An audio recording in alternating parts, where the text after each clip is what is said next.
I won't get into detail with you, but you have upper sideband and a lower sideband. There is no carrier like you have on AM. AM, you have a carrier and two sidebands. On sideband, you have no carrier and just a sideband.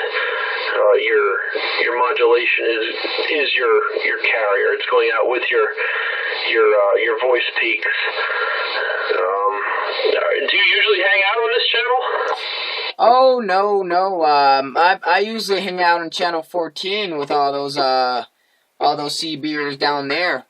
But no, like I said, I just got two radios with sideband on it, and I was telling my dad, I said, hey, you ever heard of sideband? You ever used it before? And he said no, and I tried to explain it to him, but kind of got stuck. I'm like, well, how do I explain this? I just know that sideband is the, talk privately and all that stuff, and Papa Bear told me a little bit about it, that the channels are 16, 23, 34, 35, 36, 37, 38, 39, and 40. That's our sideband channels, and I just thought it was interesting. It's my first time talking on sideband, and it's pretty interesting. That you could fine tune everything with the course and all that stuff.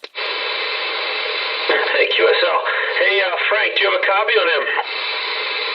Yeah, but it sounds like my radio's cutting out. It's like, I don't know if it's overdriving or what the story is. I don't know if you noticed that or not. No, he's got a voltage problem.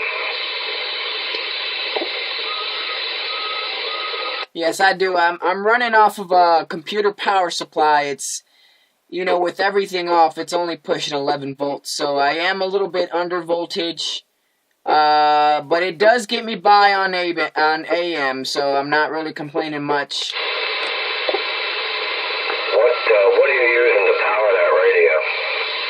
A computer power supply. It's only pushing out 3 amps, if I read the label correctly on it.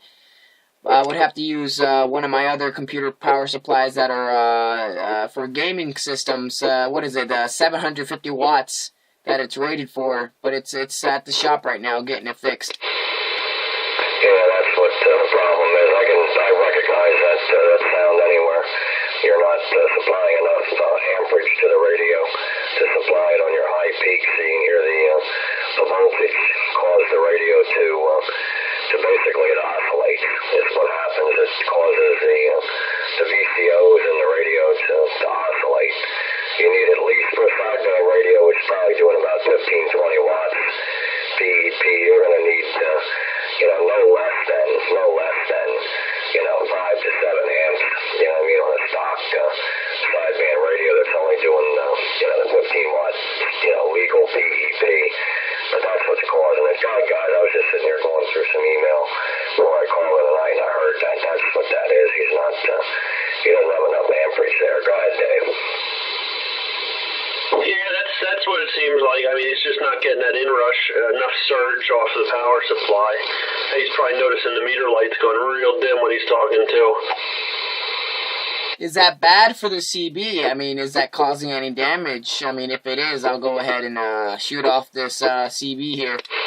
Well, the theory goes, as your voltage drops, your amps increase, or the strain on the individual components, you create more heat within the radio. Whether it's going to cause short-term damage, using it short-term is going to cause damage or not, I don't know. I don't know what your antenna system looks like and all that other stuff. That all factors into the other loads on the radio. But I wouldn't keep doing it. I mean, that's hard on it though, because you want more power than you can provide to it, and it's just creating more heat inside the radio than you need. 10-4. Yeah, I mean, I'm running this off an IMAX 2000, and so far I ran all my radios with power supply units from computers, and so far I've never had a problem. Besides some of the soundboards and the CBs are going a little bad, but the other road I have to get it checked by 501.